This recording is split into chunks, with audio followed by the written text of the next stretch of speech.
Te di Mandarin ada 3 macam. Te, te, te. Bacanya sama persis, tapi tulisan dan pemakaiannya beda. Akan kita bahas satu-satu di video kali ini. Tonton sampai habis.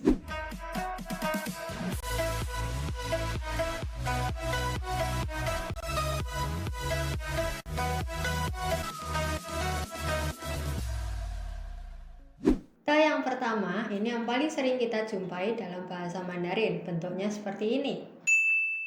Fungsi yang pertama untuk menunjukkan kepemilikan. Jadi sebutkan dulu pemiliknya, lalu te, lalu yang dimiliki. Contoh bukuku, berarti sebutkan dulu pemiliknya, aku, wo. Lalu te, lalu yang dimiliki, buku, shu, wo de shu, bukuku. Contoh lagi, bukumu, berarti sebutkan pemiliknya, ni, kamu. Lalu te menunjukkan kepemilikan, terakhir yang dimiliki, buku, shu, ni de shu, bukumu. Contoh lagi, bukunya, pemiliknya dia, ta. Lalu te menunjukkan kepemilikan, dan terakhir shu yang dimiliki, buku, ta de shu, bukunya, dan sebagainya. Fungsi yang kedua, te artinya yang. Jadi dia menjelaskan kondisi suatu benda. Urutannya, keterangan, te, yang diterangkan. Contoh, murid yang baik. Keterangannya kita sebutkan dulu teman-teman. Murid yang baik, berarti baik itu sebagai keterangan, kita sebutkan dulu. Hao. Lalu te sebagai kata hubung yang. Di sini yang diterangkan adalah murid. Murid kita taruh di belakang. Xue sheng, hao de, xue sheng, murid yang baik. Contoh lagi, masakan yang enak. Keterangannya apa? Enak. Enak kita sebutkan dulu. Hao chi. Lalu te artinya yang, baru cai, masakan. Hao chi de cai, masakan yang enak. Keterangan tidak harus selalu kata sifat. Bisa juga keterangan lain. Misalnya, buku yang kubeli, 我买的书, buku yang kutulis, 我写的书, dan sebagainya. Jadi, te ini punya 2 fungsi. Yang pertama menunjukkan kepemilikan seperti 我的书 bukuku, 你的书 bukumu, 他的书 bukunya. Fungsi kedua sebagai kata hubung yang, menjelaskan kondisi sesuatu. Contoh, 好吃的菜. Mudah kan? Te yang kedua bentuknya seperti ini. Cara bacanya ada 2, te dan te, tergantung penggunaannya. Penggunaannya ada 2 macam. Yang pertama artinya harus. Kamu harus belajar. Ni te xue xi. Dia harus pergi. Ta te qu. Penggunaan yang kedua untuk mengomentari atau menilai suatu kata kerja. Susunannya kata kerja, te, kata sifat. Misalnya, dia nyanyinya merdu.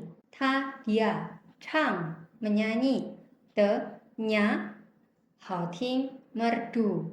Te di sini boleh diartikan nya, ditaruh di antara kata kerja yang mau dinilai dan nilainya atau komentarnya bagaimana untuk kata kerja ini. Jadi, ta chang de hao ting, dia nyanyinya merdu. Contoh kedua, kamu menulisnya bagus. Ni kamu xie menulis, de nya hao kan, bagus. Di sini hao kan adalah penilaian untuk xie, menulis. Mengomentari xie, menulis. Gimana xie-nya ini bagus gak? Jadi xie, lalu te, lalu penilaiannya hao kan. Ni xie de hao kan. Kamu menulisnya bagus. Jadi te yang kedua ini fungsinya adalah harus atau mengomentari atau menilai suatu verb, suatu kata kerja. Mudah kan? Te yang ketiga bentuknya seperti ini. Dia fungsinya seperti adverb dalam bahasa Inggris. Jadi, menjelaskan bagaimana cara suatu verb dilakukan. Kalau di bahasa Inggris kita pernah dengar slowly, quickly, happily. Nah, di Mandarin kita perlu the yang ini. Formatnya cara, the, verb. Contoh, saya belajar dengan sungguh-sungguh.